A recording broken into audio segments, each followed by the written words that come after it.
नमस्कार शेतकरी बांधवांनो, अननोन फार्मर 1969 या यूट्यूब चॅनलवर तुमचे पुन्हा एकदा सर्च स्वागत। मित्रांनो, तुम्ही बघू शकता की आपण जो आपला 2 एकराचा सोयाबीन तूर प्लॉट आहे त्याच्यामध्ये तुरीची शेंडे खुडणी करत आहोत। आता तुम्ही बघू शकता की जेव्हा आपण पहिली शेंडे खुडणी केली होती ते बघू शकता, त्या कडुलिंबाच्या झाडापासून पूर्ण हा असा 2 एकराचा प्लॉट आहे आणि तूर तुम्ही बघू शकता की अत्यंत चांगल्या पद्धतीने तूर आपली सध्या परिस्थितीमध्ये आहे।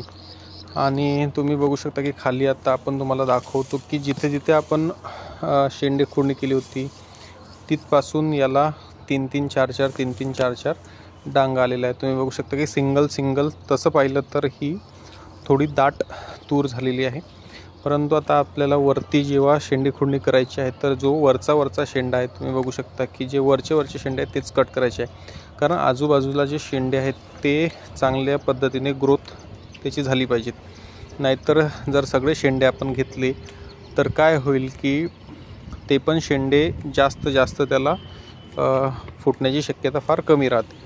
आता इथं हा शेंडा कट केल्यानंतर त्याच्या आजूबाजूला 3-4 ते तुम्ही बघू शकता की ते शेंडे ऑटोमॅटिकली त्याची वाढ होत राहते।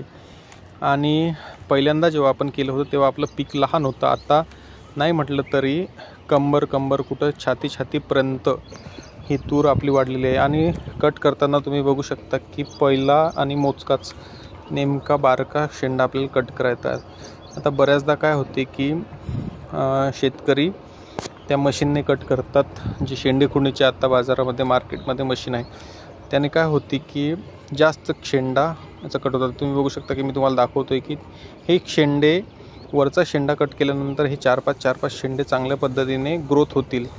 खाली तुम्ही बघू शकता की एक सिंगल काडी आता याच्यावरती ट्रॅक्टरने पेरणी केल्यामुळे ही तसं पाहिलं तर दाटच तूर आपली पडलेली आहे, त्यामुळे आपण शक्यतोवर कमीच याची शेंडे कट करणार आहे। जो आपला 5 एकराचा प्लॉट आहे त्याच्यामध्ये आपण बरोबर व्यवस्थित शेंडे कट केले होते की जेणेकरून त्याला 4-5 असे शेंडे आले पाहिजेत। इथे आपण मोजकेच वरचे 2-2 3-3 शेंडे कट करत आहोत की जेणेकरून त्याचा जो ग्रोथ आहे ते चांगल्या पद्धतीने होईल। आता तुम्हाला मी दाखवतो की माझ्या कंबर छातीपर्यंत ग्रोथ झालेली आहे आणि साधारणतः याला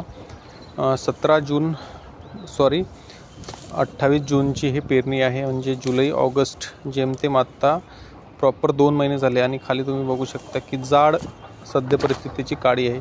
याला आपण खत दिलं होतं, त्याचबरोबर फवारणी केली होती, त्याचे व्हिडिओ आपण चॅनलच्या माध्यमातून टाकलेले आहेत। आणि कुठं पहिला शेंडा कट केला होता ते मी 2-3दा आता तुम्हाला दाखवलं आहे, म्हणजे त्यामुळे चांगलाच असा फायदा झालेला आहे, त्याची छान अशी ग्रोथ झालेली आहे। आणि आता शेंडा कट केल्यानंतर अजून चांगली छान ग्रोथ होईल, म्हणजे पुढच्या 8-10 दिवसामध्ये काय ग्रोथ झालेली आहे तो पण आपण व्हिडिओ याच्यामध्ये टाकून तुम्हाला दाखवण्याचा प्रयत्न करू। आता जे मी तसं दाखवतो तसं तुम्ही शेंडे खुडणी करा। तुमची पहिली शेंडे खुडणी झालेली आहे का, दुसरी तुम्ही केली आहे का, नसेल केली आपल्याला माहिती आहे की पहिली शेंडे खुडणी 30 दिवस नंतर 45 आणि तिसरी जर झाली तर शक्यतोवर आपण 60 म्हणजे पहिली 30, दुसरी 60 आणि तिसरी 75 दिवस अशी शेंडे खुडणी करत असतो। आता आपण बरोबर दुसरी शेंडे खुडणी ही 60 दिवसाच्या कालावधीत केलेली आहे। तिसरी शेंडे खुडणी जनरल होत नाही, कारण त्याची हाईट पूर्ण वरती गेलेली असते, परंतु तुमची जर पहिलीही शेंडे खुडणी केलेली नसेल, आता ही मुद्दाम मी जास्त शेंडा दाखवला, एवढा शेंडा मारण्याची गरज नाही, फक्त एक कांडभर शेंडा आपल्याला कट करायचा आहे। जर तुमची शेंडे खुडणी झाली नसेल, दिवस जरी पालटून गेलेले असतील तरीही करा, त्याचा चांगल्या पद्धतीने तुम्हाला फायदा होईल आणि ते शेंडे चांगल्या पद्धतीने ग्रोथ होतील। आता तुम्ही बघू शकता की कुठं अळीचा याच्यावरती प्रादुर्भाव आहे, त्याच्यासाठी आपल्याला याच्यामध्ये फवारणी घ्यायची आहे।